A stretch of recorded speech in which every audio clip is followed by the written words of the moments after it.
सवाल: तालीम याफ्ता जदीद जहन के लोग गौतम बुद्ध को भी पैगंबरों में शुमार करते हैं, ये कहाँ तक दुरुस्त है? जवाब: कुरान और हदीस में कहीं इसका जिक्र नहीं आया, इसलिए हम कतईयत के साथ कुछ नहीं कह सकते।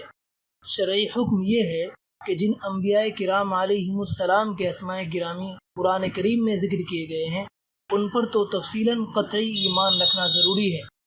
और बाकी हजरात पर इजमालन ईमान रखा जाए कि अल्लाह ताला शानहू ने बंदों की हिदायत के लिए जितने अंबिया किराम अलैहिमुस्सलाम को मबऊस फरमाया, खा उनका ताल्लुक़ किसी ख़ित्ते अर्ज़ी से हो और खा वो किसी ज़माने में हुए हों, हम सब पर ईमान रखते हैं।